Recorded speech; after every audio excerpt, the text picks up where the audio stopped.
Merci d'être présent à ce culte. Je dis bonjour aussi à nos amis qui sont sur Zoom. Dieu dispose des temps et des circonstances, n'est-ce pas? Je vous propose de commencer ce culte. Je vous demanderai, si vous le pouvez, si vous en avez la force, la capacité de vous tenir debout devant la présence du Seigneur. Nous allons lui remettre ce moment.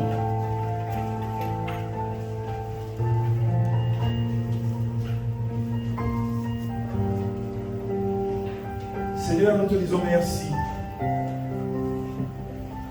Merci de cœur reconnaissant. Merci Seigneur car tu nous as gardés en ce jour. Merci car tu nous as gardé ton souffle de vie. Tu as gardé notre espérance en toi. Toi notre Dieu, toi notre refuge, toi notre consolateur. Et nous pouvons te dire oui, merci Seigneur. Merci pour tes grâces à notre égard. Merci pour ta bonté, pour ta fidélité, pour ta miséricorde qui se sont renouvelées à notre égard en ce jour. Et je veux aussi tourner les yeux vers mon frère, vers ma soeur, qui n'a pas cette joie au cœur, implorant ta grâce à son égard, implorant ta miséricorde, Seigneur. Fais-nous grâce, Seigneur, de commun accord, afin que tous, grands et vieux, petits et jeunes, nous puissions te louer, t'adorer, te rendre grâce, Seigneur, et dire ô combien tu as fait des grandes choses dans nos vies. Merci, Seigneur. Nous ne voulons pas non plus oublier, Seigneur, ceux qui ont fait naufrage dans la froid, ceux qui ont trébuché, Seigneur. Nous voulons être pour eux une épaule, un secours.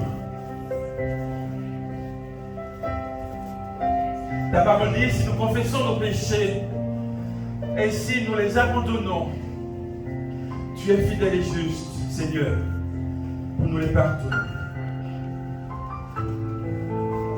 Seigneur, nous voulons faire silence en nous-mêmes et examiner nos vies devant toi. Te demander pardon là où il faut, nous humilier là où il faut. Seigneur, écoute nos prières.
Seigneur,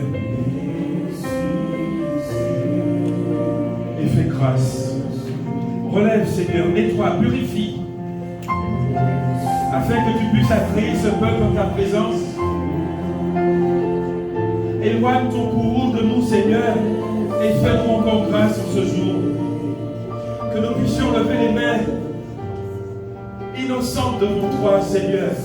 Que nous puissions te chanter de cœur pur, avec des lèvres pures, Seigneur. Efface nos transgressions, ô Dieu, et purifie-nous. Car c'est auprès de toi que se trouve le pardon. Nous prenons la décision de marcher humblement avec toi, de pratiquer la miséricorde, de nous éloigner du péché, Seigneur. Nous prenons la décision de ne plus recommencer, de ne plus t'offenser, Seigneur. Mais en ce jour, oh Dieu, fais-nous grâce. Fais-nous grâce selon ta miséricorde. Fais-nous grâce selon ton amour, Seigneur.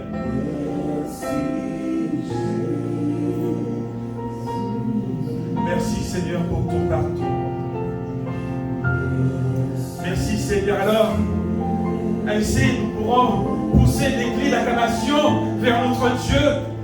Ainsi, nous pourrons dire merci, Seigneur, pour le pardon accordé. Merci, Seigneur, pour la purification de nos péchés. Merci parce que tu t'es encore montré bienveillant à notre égard. Tu ne nous as pas châtiés selon nos péchés, nos iniquités, mais tu nous as fait grâce encore en ce jour. Et en ce matin, nous voulons te dire merci, Seigneur. Merci, Seigneur. Chante de tout ton cœur. Dis merci au Seigneur. Car ton Dieu ne repousse pas toujours. Dieu sait de quelle nature nous sommes faits.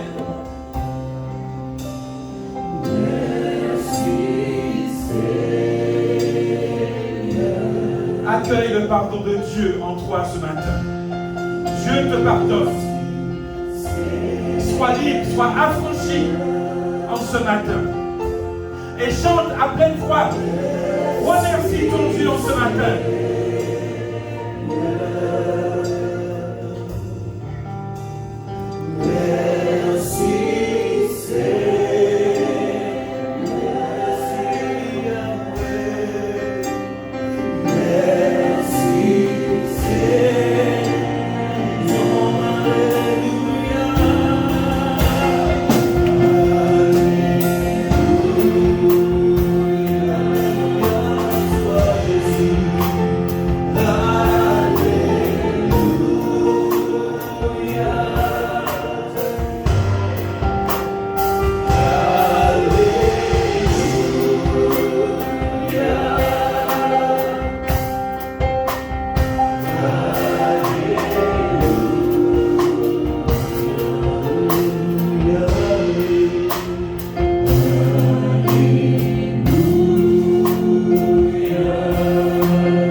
Notre Dieu est là, il nous accompagne tous les jours. Et je peux dire aujourd'hui que ce que Dieu a fait pour moi, je n'ai pas la force ni les mots de tout raconter. Amen. Est-ce que nous allons chanter en ce matin, bien alors chantez-vous libre, vous tenir debout, restez assis dans toute la discussion, comme le frère nous a dit, chante de tout notre cœur. Amen. Alléluia.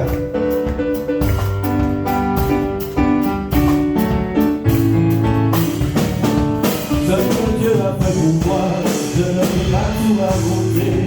Ce que Dieu a fait pour moi, je ne peux pas tout raconter. Ce que Dieu a fait pour moi, je ne peux pas tout raconter. Il m'a sauvé, il m'a lavé par son sang. Il m'a sauvé, il m'a lavé, il m'a sauvé. Oh, il doit laver.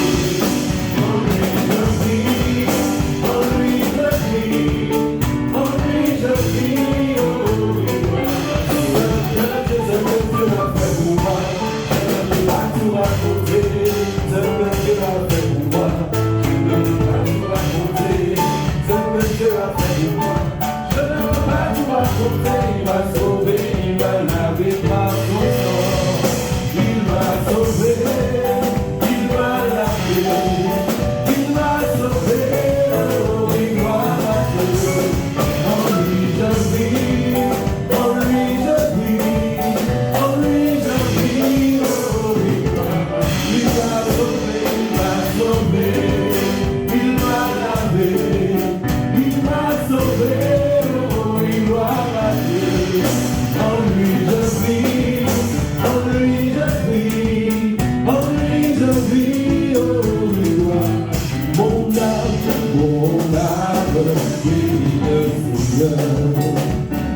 son nom.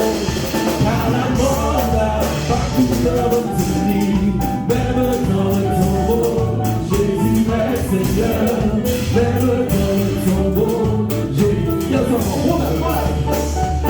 Mon âme bénit, et mon esprit glorifie son nom. Car la mort n'a pas pu le retenir, même dans le tombeau, Jésus est Seigneur, même dans le tombeau, Jésus est même dans mon foyer. Jésus est Seigneur, même dans mon foyer, même dans mon travail. Jésus est Seigneur, même dans mon travail. Jésus est même dans ma famille. Jésus est Seigneur, même dans ma famille. Jésus est Seigneur, Jésus-Christ est Seigneur. Il est sorti du tombeau, il est Seigneur. Tout genou fléchira, toute langue confessera que Jésus est Seigneur. Jésus-Christ est Seigneur. Il est sorti du tombeau, il est Seigneur. Tout genou fléchira, toute langue confessera que Jésus est Seigneur. Jésus-Christ est vivant. Jésus-Christ est vivant. Il est sorti du tombeau, il est vivant. Tout genou fléchira, toute langue confessera que Jésus est vivant. Jésus-Christ est puissant, est puissant. Il est sorti du tombeau, il est puissant. Tout genou fléchira, toute langue confessera que Jésus est vivant. Jésus-Christ est Seigneur, il est Seigneur. Il est sorti du tombeau, il est Seigneur. Tout genou fléchira, toute langue confessera que Jésus est. Tout genou fléchira, toute langue confessera que Jésus est. Tout genou fléchira, toute langue confessera que Jésus est Seigneur. Amen. Votre Dieu est bon. Il est bon pour moi, béni. C'est pour ça que je vous salue. Amen, amen. Nous allons prendre ce chant encore pour bénir notre Dieu. Je bénis l'Éternel pour tous ses faits. Amen.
c'est moi Alpha et Omega.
De lui dire ce que tu as à lui dire maintenant. Vas-y. Hein? L'Éternel n'a qu'à parler pour parler. L'Éternel n'a qu'à parler, il a agi. Parce que ça, mon Dieu, qu'a dit, parole lui qui a toujours accompli. Mon Dieu, vous promet la délivrance l'Éternel qu'a fini.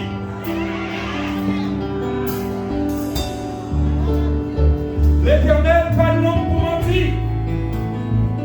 Ça l'Éternel dit, il a accompli. Seigneur, merci pour ta grâce.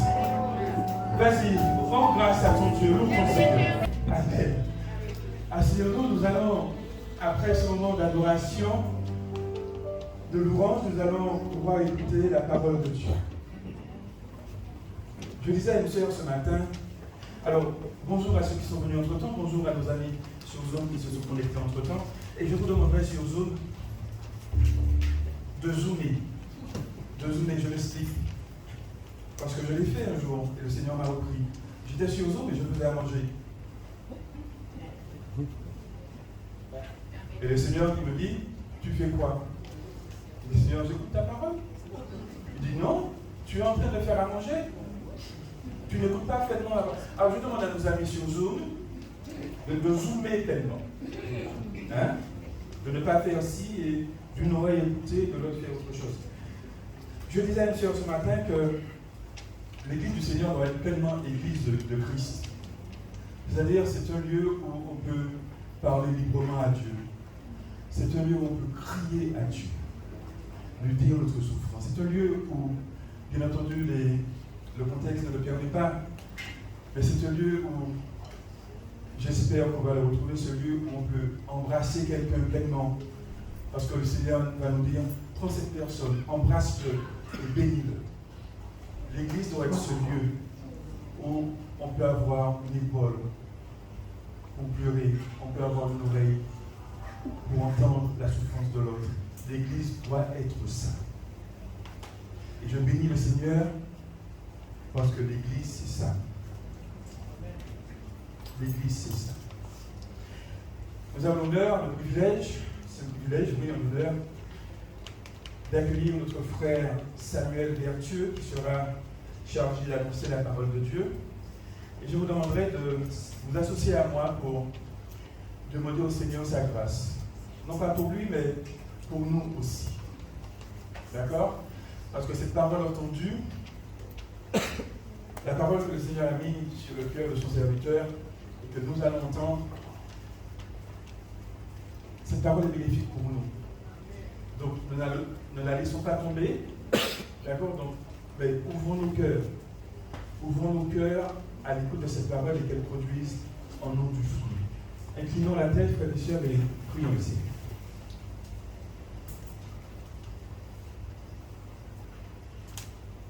Éternel, notre Dieu, notre Père, nous voici devant toi pour recevoir ce que tu veux nous donner aujourd'hui. Éternel, ne te tête point devant nous. Ta parole dit, frappez et l'on vous ouvrira. Alors Seigneur, nous frappons aujourd'hui. Et nous te demandons de nous ouvrir. Seigneur, nous nous interrogeons. Alors toi, réponds-nous. Nous t'implorons, Seigneur, exauce-nous. Et nous croyons fermement, que tu le feras dans ta grande bonté. Tu le feras largement, pourvu que, lorsque tu parleras, nous ne puissions boucher nos oreilles.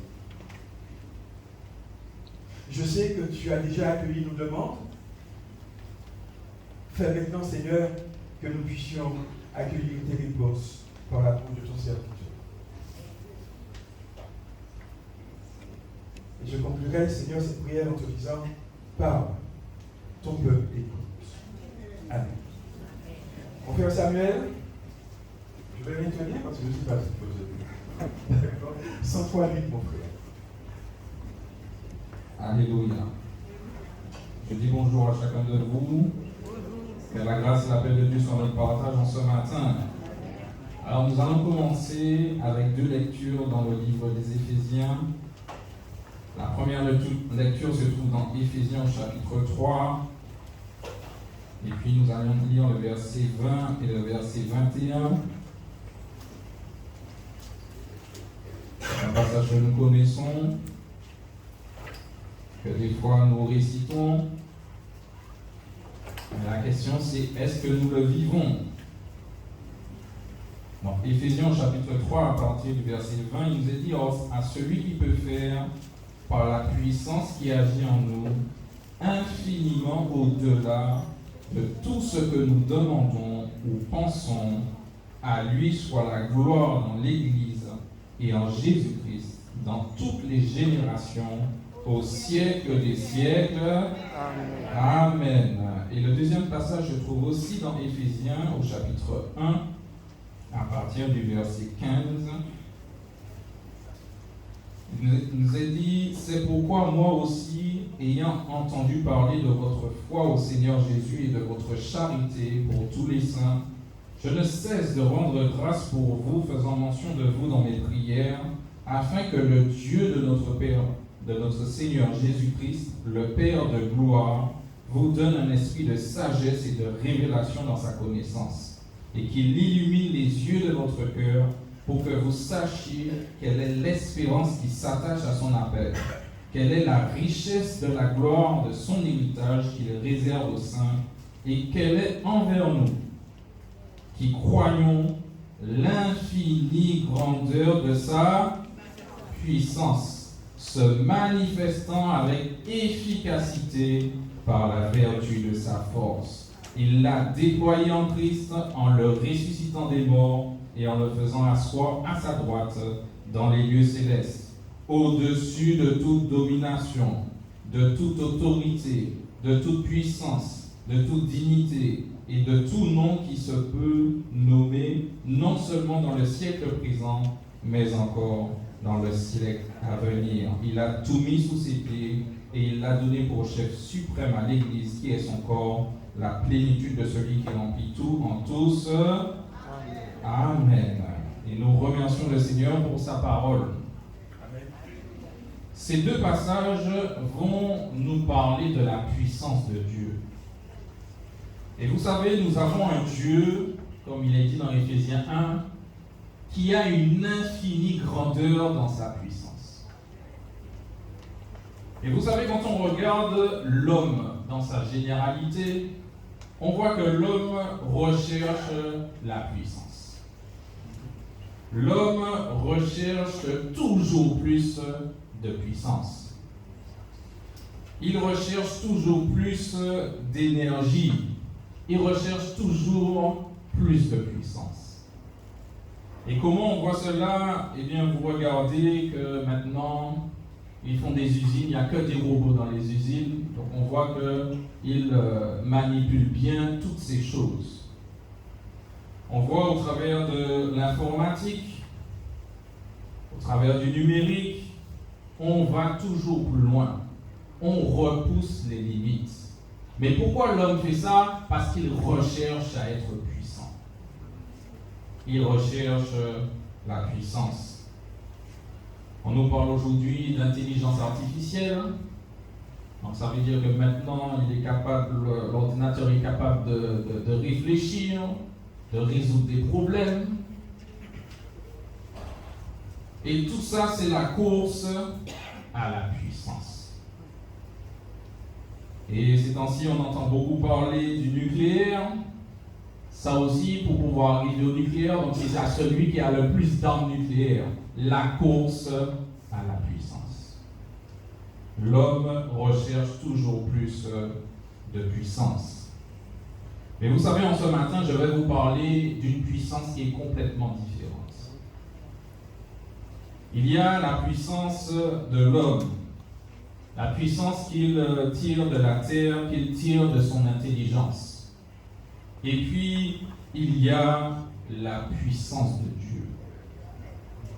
Et vous savez, ce n'est pas la même catégorie, je dirais. Quand on parle de la puissance de l'homme, on voit que la puissance de l'homme l'amène toujours à l'échec. C'est pour ça qu'on vit un échec économique. Alors on nous parle de croissance, on nous parle que voilà, qu'on va augmenter tout le monde. Mais c'est un échec économique. Et on y voit au travers de plusieurs crises. Il y a aussi un échec politique, il y a un échec social, il y a un échec moral dans la société. Parce que vous savez, qu'est-ce qui se passe? C'est que ceux qui ont de la puissance économique, ils essaient d'écraser ceux qui n'ont pas cette puissance économique. Donc on voit que la course à la puissance amène à l'échec. On voit que l'homme avance dans le domaine de la santé. Il essaie d'accueillir cette puissance. Et ils essaient, donc selon les recherches, ils essaient d'avoir la vie éternelle, d'essayer de trouver comment avoir la vie éternelle. De vivre éternellement sur terre. Donc ils essaient de repousser, ils essaient d'être puissants dans ce domaine.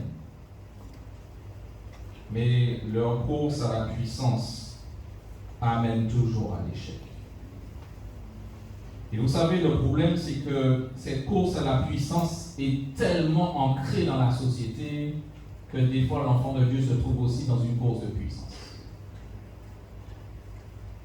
Et comme le dit Éphésiens, donc chapitre 3, verset 20, Dieu a déposé une puissance en nous. Il a dit par la puissance qui agit en nous. Donc ça veut dire que toi qui es enfant de Dieu, il y a une puissance en toi. Il y a quelque chose de puissant en toi. Et quand je parle de puissance, je ne parle pas de missiles hypersoniques, ce genre de choses-là. Je parle de la puissance de Dieu.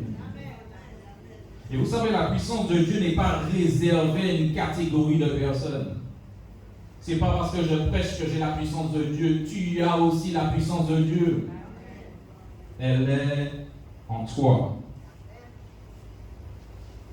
Mais des fois, quand nous regardons à cette puissance qui est en nous, et quand on regarde à la puissance qui est devant nous, ça peut être n'importe quelle puissance, on se dit, ah mais qu'est-ce que la foi va faire pour moi là? Qu'est-ce que ce que Dieu a déposé en moi va faire pour moi? Et dans ce raisonnement, on commence à dénigrer la puissance que Dieu a mis en nous. On commence à dévaloriser cette puissance. C'est pour ça, mes bien-aimés, que dès qu'on a un petit souci, on essaie de trouver une solution humaine. Parce qu'on oublie qu'on a une puissance en nous. Et cette puissance, on peut l'activer par la prière. Cette puissance, on peut l'activer par la foi. Et dès qu'il y a un souci, soit on passe des appels, on cherche des solutions humaines alors que la puissance est en nous. Et vous savez, la puissance, elle est là, mes bien-aimés. Mais des fois, on ne la saisit pas, on ne la comprend pas. Parce que on a une vision biaisée de ce qu'on appelle puissance. Regardez dans Matthieu au chapitre 5 et le verset 5. Vous savez, dans Matthieu 5, Jésus va venir et va dire des choses qui vont renverser les raisonnements humains. Donc on appelle ce passage des béatitudes. Donc il va dire heureux, et ensuite il va dire des choses, mais quand tu lis ces choses-là, tu te dis, mais comment ça se fait que quelqu'un peut être heureux dans ça? Et au verset 5, il va dire heureux les débonnaires, car ils hériteront la terre. Alors dans d'autres versions, c'est écrit heureux ceux qui sont doux. Dans d'autres versions, c'est écrit doux et humble de cœur. Donc il dit ici que heureux ceux qui sont doux, ils vont hériter la terre. Mais ce qu'on voit à l'inverse, c'est que c'est ceux qui sont puissants, ceux qui sont violents même, qui s'emparent des terres. Alors on pourrait se dire, mais comment ça se fait? Dieu nous dit que les doux vont hériter la terre, alors qu'on voit que c'est les violents qui gagnent la terre.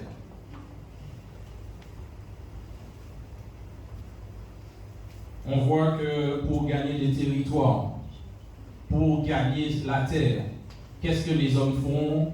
Eh bien, ils font la guerre. Ils sont violents. Et vous savez, la violence, c'est utiliser de l'énergie, c'est utiliser de la puissance. Et il y a une déclaration qui a été donnée par M. Poutine. Il a dit, avant que tout cela commence, il a dit à son armée, maintenant je vous commande de maintenir la paix dans les territoires. Donc ça veut dire qu'il déclare la guerre en disant de maintenir la paix. Non mais il faut comprendre la logique, mes bien-aimés. Ça veut dire que dans ce monde, ce qu'il faut comprendre, c'est que pour qu'ils aient la paix, il faut faire la guerre. Mais nous, mes bien-aimés, pour que nous ayons la paix, il faut nous confier en Dieu. Et c'est cette puissance, mes bien-aimés, que Dieu a déposée en nous. Il nous a donné la paix. Des fois, quand on est dans le foyer, quand on est dans la famille, dans les relations amicales, des fois, quand on veut obtenir quelque chose, on peut utiliser la violence. Et quand je parle de violence, ça peut être la violence verbale, la violence psychologique. Des fois, quand une situation ne nous arrange pas, on veut l'améliorer, donc on décide de prendre les décisions qu'on veut. Mais Dieu nous dit, si tu veux obtenir quelque chose, utilise la douceur. Et vous savez, quand Dieu nous dit ça, on se dit, mais qu'est-ce que Dieu dit là? Mais regardez Proverbe 15 au verset 1, il nous dit qu'une réponse douce calme la fureur. Donc quand tu utilises la douceur, eh bien c'est une arme que Dieu t'a donnée. Mais pas une arme pour détruire. Parce que quand vous regardez ce que les hommes utilisent comme armes, ce sont des armes pour détruire. Ils veulent maintenir la paix, mais pour cela, ils détruisent. Et des fois, en suivant le modèle de cette société, dans le travail, quel que soit, mes bien-aimés, là où nous sommes, eh bien, nous utilisons aussi, eh bien, la violence pour détruire. Alors que Dieu nous a donné une puissance qui est la douceur. La douceur est une puissance. Et vous savez, quand on regarde Jésus, il nous a dit qu'à un moment, il est dans le jardin de Gethsémane. Et dans le jardin de Gethsémane, eh bien, il y a des hommes qui vont le prendre. Et ils vont le prendre par la violence. Et ses disciples, voyant cela, vont dire, mais ils vont commencer à sortir les épées pour essayer justement de répondre à la violence par la violence. Mais Jésus va leur dire, mais vous savez pas, j'ai 12 légions dans le jardin. Alors, une légion, c'est 600 hommes. Hein. Donc, il avait donc 12 par 6, donc j'ai fait le calcul à la maison. Donc, je vais vous donner le résultat. Ça fait 7200 anges qui étaient prêts. Et quand il dit, je suppose, mes bien-aimés, que c'était des gens qui étaient armés, hein, parce que s'il parle de combat, c'est que des gens qui étaient armés. Il avait 7200 anges qui étaient prêts, mes bien-aimés, à le défendre. Mais il s'est laissé amener. Il s'est laissé entraîner. Et Ésaïe nous dit que, eh bien, comme un agneau qu'on amène à la boucherie.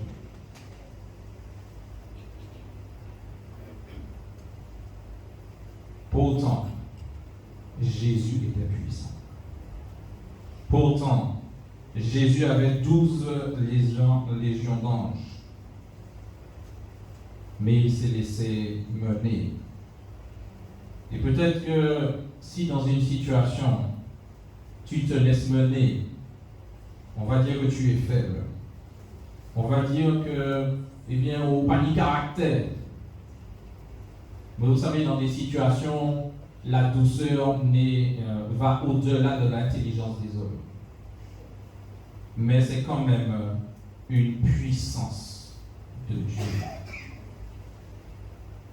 Des fois, nous avons l'impression que pour résoudre un conflit, nous avons besoin de menacer, nous avons besoin de crier, nous avons besoin de sauter, nous avons besoin de faire quel que soit ce qui passe par nos têtes.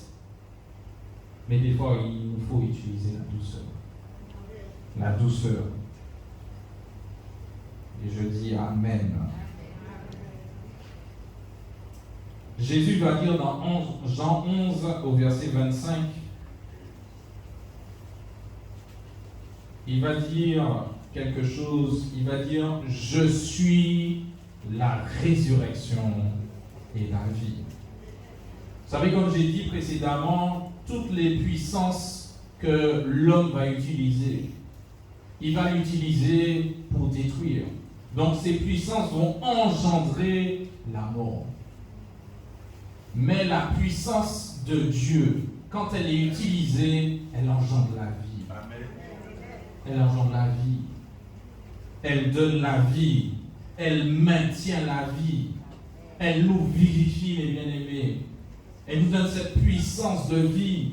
Et vous savez, quand on parle de la vie de Dieu, la puissance de Dieu, on parle de cette vie qui parle de la liberté, qui parle de la paix, qui parle de la bonté, qui parle de l'amour.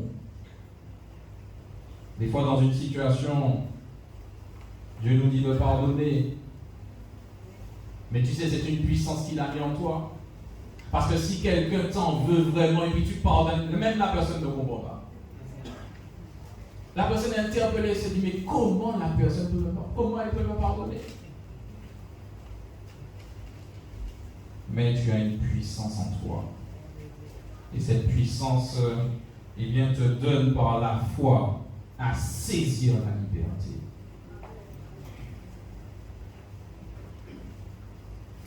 Vous savez, notre frère Laurent, juste avant, a dit que eh bien, nous sommes contents d'être ici, là où nous pouvons nous exprimer pleinement. Eh bien, dans la liberté. Et je crois que Dieu veut, mes bien-aimés, que nous puissions être libres entre nous. Libres de parler. Libres, mes bien-aimés, de s'exprimer. Parce que Dieu nous a donné une puissance, et cette puissance, il y a aussi la liberté de l'esprit. dans le respect, hein, bien entendu. Je n'ai pas dit de faire n'importe quoi. Hein. Pas dit de faire ça, mais il a dit on peut tout faire. Et la puissance de Dieu n'amène pas à la destruction du monde. Et regardez qu'est-ce que la puissance de l'homme fait. On voit qu'il parle de réchauffement climatique. Il fait de plus en plus chaud, il fait de plus en plus froid. On voit les catastrophes qui s'enchaînent. Ça, c'est la puissance de l'homme qui est à l'œuvre. Mais quand on voit la puissance de Dieu, par exemple, on voit un enfant naître, grandir dans le ventre de sa mère. Ah, Misabel. Quand on voit, mes bien-aimés, ce soleil qui a une telle énergie, une telle puissance, mais il fait que nous éclairer. Alléluia. Quand on voit ce que Dieu a créé, on voit, mes bien-aimés, que Dieu est tout-puissant. Alléluia. Mais Dieu, dans sa toute-puissance, il a décidé quelque chose, et je crois que c'est quelque chose de merveilleux. Il a dit dans son ciel de gloire, il a dit, Samuel, donc tu peux mettre ton prénom, Samuel, j'ai ma toute-puissance, mais je veux coopérer avec toi. Alléluia. Parce qu'il a dit la puissance de Dieu qui agit en nous. Et il dit, or à celui qui peut faire infiniment au-delà. Alors, vous avez déjà vu infini, c'est quoi en mathématiques? On te dit de mettre un cycle, parce que si tu ne mets pas le cycle, tu ne pourras pas terminer la droite. Parce que c'est l'infini. Et il dit infiniment au-delà. À celui qui peut faire infiniment au-delà. Par la puissance qui agit en nous. Et cette puissance, mes bien-aimés, nous donne à faire le bien. À faire ce qui est juste. Cette puissance nous donne à manifester l'amour de Dieu. Cette puissance nous donne à manifester le fruit de l'esprit. C'est pour ça dans Galates 5 au verset 22, il nous a parlé aussi de la douceur. Il nous a parlé pas que de ça, mais d'autres choses. Donc mes bien-aimés, cette puissance qui est en nous, eh bien, nous donne de manifester le fruit.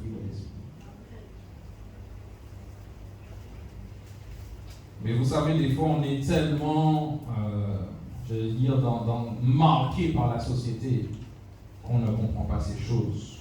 Regardez dans Nombre au chapitre 20. Donc, Nombre au chapitre 20 va nous montrer Moïse. Donc, Nombre au chapitre 20, verset 6. Donc, le peuple d'Israël arrive dans un endroit où il n'y a pas d'eau.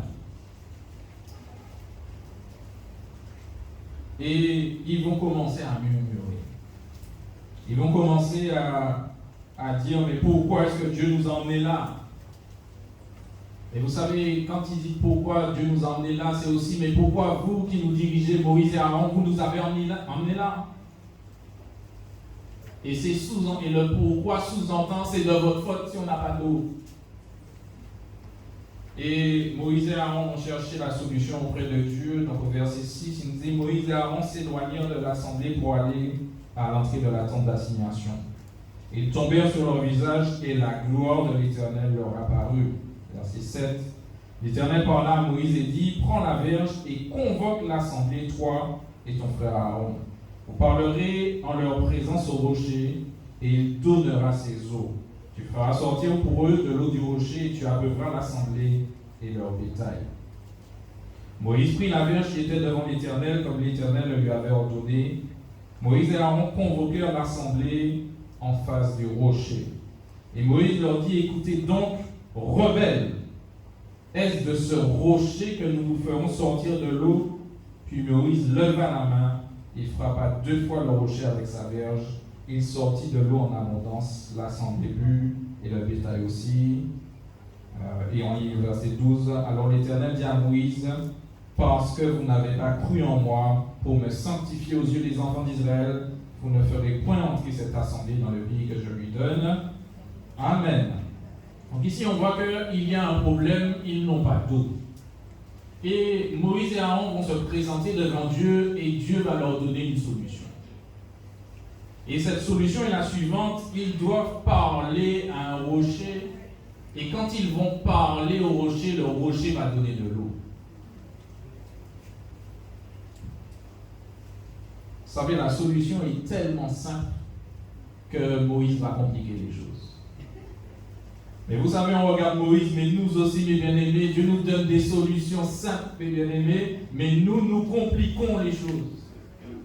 Dieu lui dit, mais va, parle au rocher, et puis ma puissance va agir sur le rocher, il va donner de l'eau. Voici la parole qu'il reçoit de Dieu.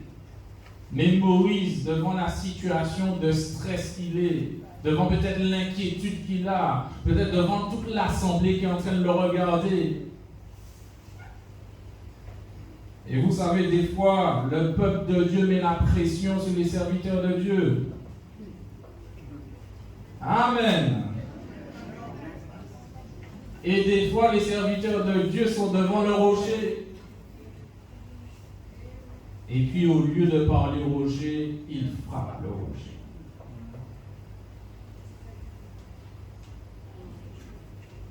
Alors, qu'est-ce qui va se passer? Le rocher va donner de l'eau. Parce que vous savez, le peuple de Dieu avait besoin d'eau. Et donc Dieu a fait grâce. Mais ce n'est pas ce que Dieu avait dit de faire. Et donc qu'est-ce qu'il va faire? Donc il va châtier Moïse et Aaron. Vous savez, cela nous enseigne plusieurs choses. Déjà, eh bien, nous, peuple de Dieu, eh bien, nous ne devons pas mettre la pression. Amen. Et puis nous, serviteurs de Dieu, nous ne devons pas réagir à la pression. Amen.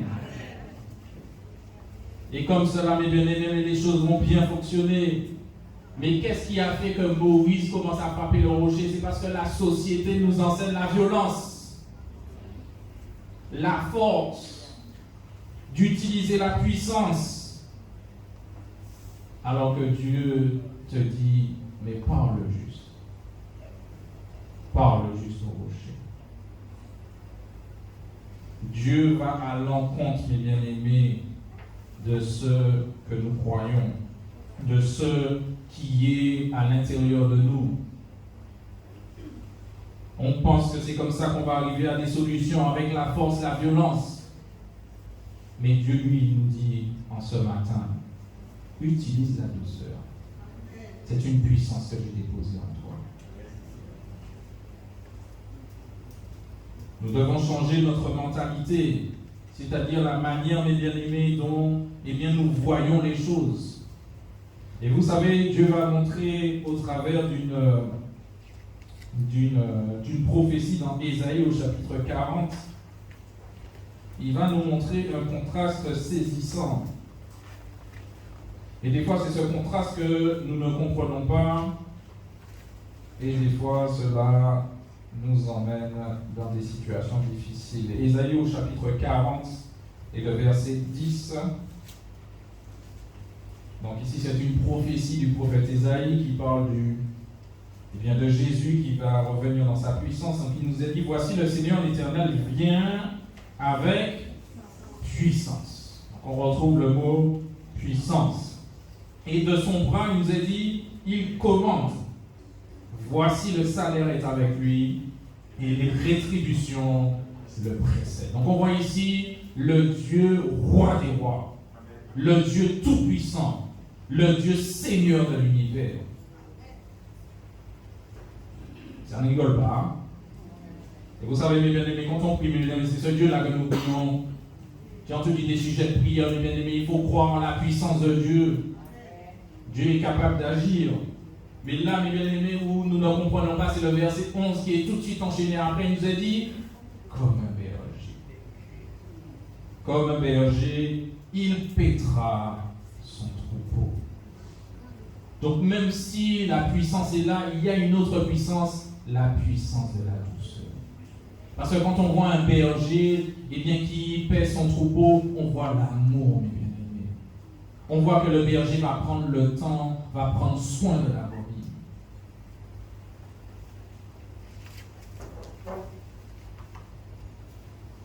Et des fois, il faut véritablement avoir cet équilibre. Cet équilibre entre cette puissance que Dieu nous donne et l'utilisation de cette puissance avec douceur. On va prendre un dernier verset dans 2 Corinthiens au chapitre 10. 2 Corinthiens au chapitre 10.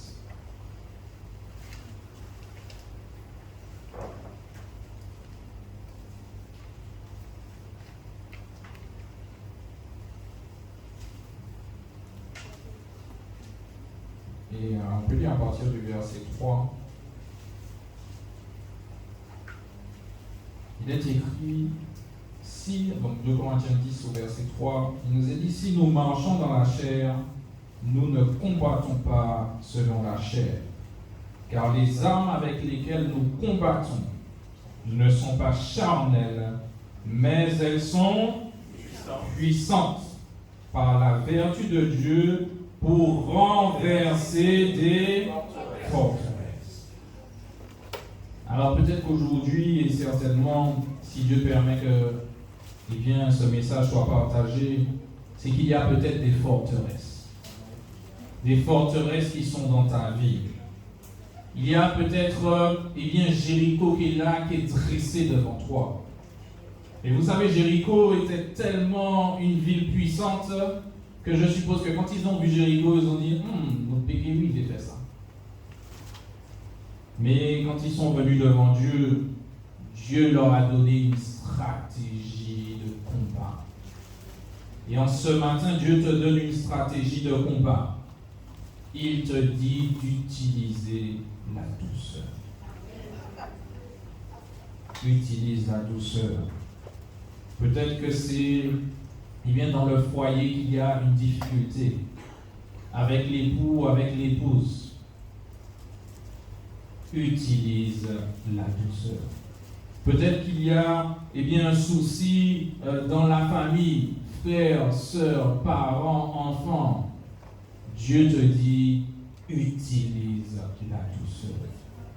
Peut-être que dans les relations frères, sœurs, il y a un petit problème, un petit souci, une petite incompréhension. Utilise la douceur. Peut-être qu'au travail, on est en train de te persécuter. Utilise la douceur. Et tu verras que dans la douceur, il y a la puissance de Dieu. Et dans ce passage, il nous est dit que nous ne devons pas, alors il dit nous marchons dans la chair, c'est vrai que nous sommes là physiquement devant la situation. Mais nous ne combattons pas selon la chair. C'est-à-dire que nous n'utilisons pas comme le monde la violence, mes bien-aimés, pour avoir des solutions, la violence, mes bien-aimés, pour se sortir d'une situation. Mais il nous est dit que les armes avec lesquelles nous combattons ce matin. Alors en ce matin, est-ce que tu peux saisir tes armes en ce matin? Et les armes avec lesquelles tu combats, elles ne sont pas charnelles, mais elles sont puissantes. Par la vertu de Dieu. Alléluia. Alors peut-être que tu as une forteresse dans ta vie en ce matin.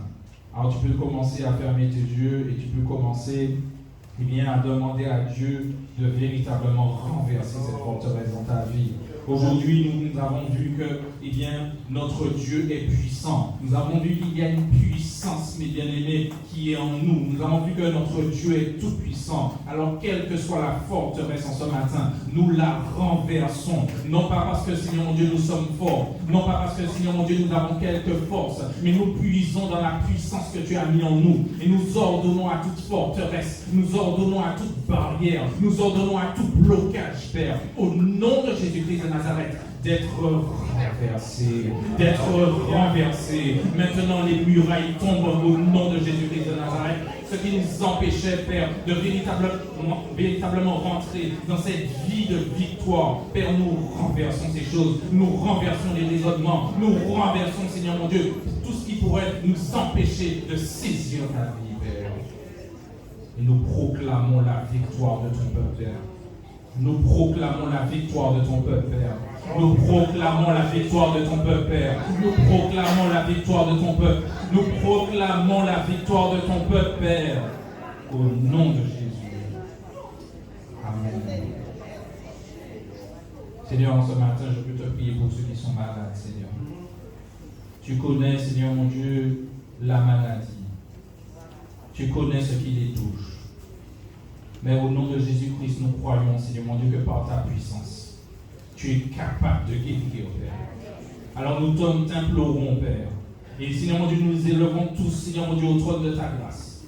Quelle que soit la maladie, quel que soit son nom, quel que soit, Seigneur mon Dieu, son stade avancé, au nom de Jésus, nous la renversons, Père. Et nous proclamons la guérison de Jésus-Christ. À l'instant même, tu guéris. Et nous croyons que tu le fais. Seigneur mon Dieu, nous élevons les foyers, là où, Père éternel, peut-être que la puissance de ce monde, la puissance du divorce essaie de les toucher. Au nom de Jésus-Christ de Nazareth, nous renversons cette puissance par la puissance que tu nous as donnée. Nous proclamons la puissance de l'amour dans les foyers, Père. Au nom de Jésus. Là aussi, une puissance de rébellion, Seigneur mon Dieu, chez nos enfants. Au nom de Jésus-Christ de Nazareth, nous saisissons, Seigneur mon Dieu, ta parole. Nous saisissons ta puissance et nous renversons aussi cette puissance, Père.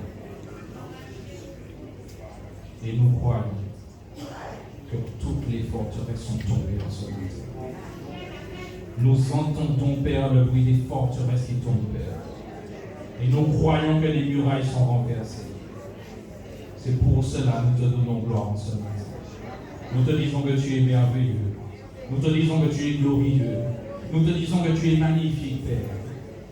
Et nous te disons merci pour les stratégies et combats que tu nous donnes. Donne-nous de comprendre, Seigneur mon Dieu, la puissance de la douceur. C'est vrai, avec les mots que tu m'as donnés, Père. J'ai essayé de dire, j'ai dit, Seigneur mon Dieu, ce que tu m'as donné. Mais je crois que par ton Saint-Esprit, tu peux faire une puissance de conviction, Seigneur mon Dieu, venir sur nous. Afin, Seigneur mon Dieu, que nous arrêtions, Père éternel, d'avoir des choses par la force, mais que nous ayons par la foi et la douceur. Nous te disons merci. Au nom de Jésus. Amen. Que Dieu vous bénisse et que Dieu vous encourage.